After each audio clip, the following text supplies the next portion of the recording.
from our county for our country. These are our heroes.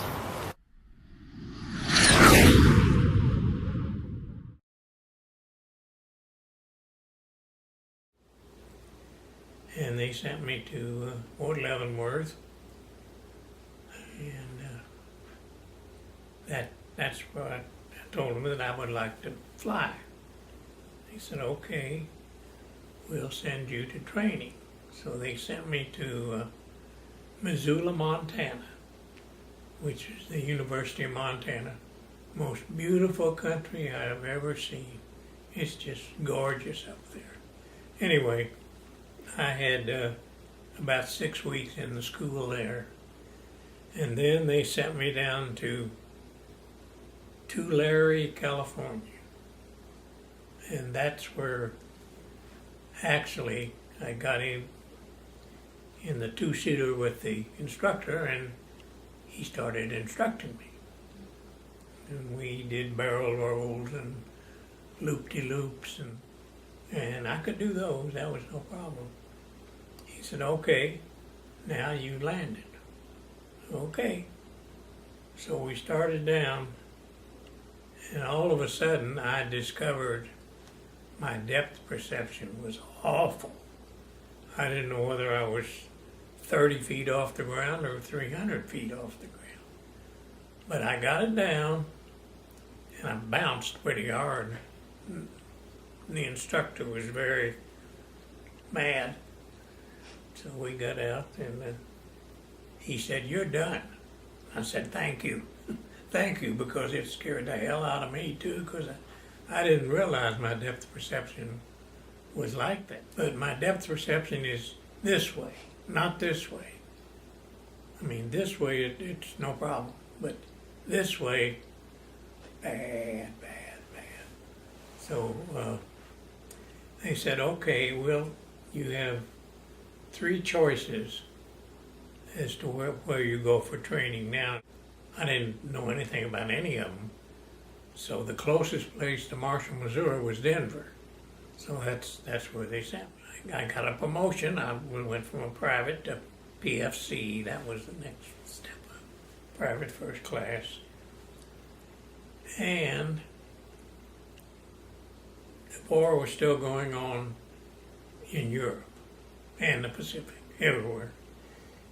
They shipped us to everybody that was there, I guess. They shipped us to Fort Meade, Maryland, to get ready to go to Europe to fight the Axis, the Germans and the Italians.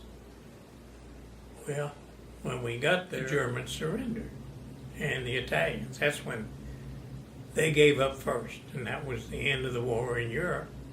So we said, hooray, hurrah! And they put us on a troop train and sent us to Seattle, Washington, where we got on a boat, well, boat troop carriers, what it was, to send us to the Pacific, to the Philippines.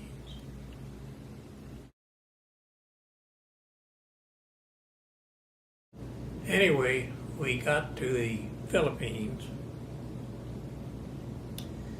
and the Japanese were still fighting, of course, and they were up in the mountains. And we started after General Yamashita and his army, and he was retreating into the mountains, and we were chasing him, which left us down here, and up here was the General Yamashita and his sharpshooters, which we couldn't see because it was forested. These snipers would start shooting, and we couldn't see them, but we could see the powder flares from their guns. So we had our mess carrier with the food, We were lined up with our metal plates, and so forth. And all of a sudden they started shooting. And boy, the food flew, the plates flew, everybody ducked under this carrier. And then we started up in the mountains. We had stayed away from it because it was forested and we had no idea how many were up there. But from the snipers, we could tell that there was not a great number. So we finally, he surrendered. So once again, we said hooray and hurrah. And they put us on a carrier to go to Korea for occupation duty because the Japanese pulled out when they surrendered and went back to the main islands of Japan. So we were in Korea.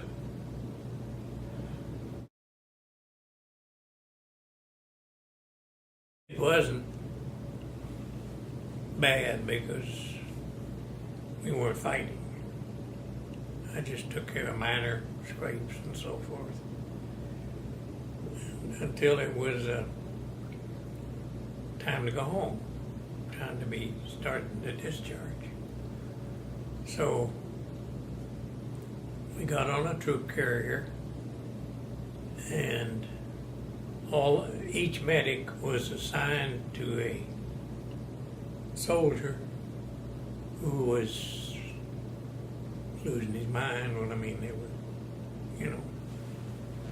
had been in battle and they were all confused and so forth. And it was great duty because all I did was get with the one I was assigned to, and we would walk around the deck, and I'd just kind of escort him, look after him, be sure he didn't jump overboard or something,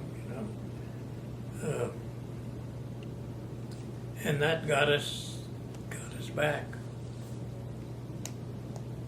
Kind of enjoyed it, actually. It was an entirely different experience that I'd ever had before.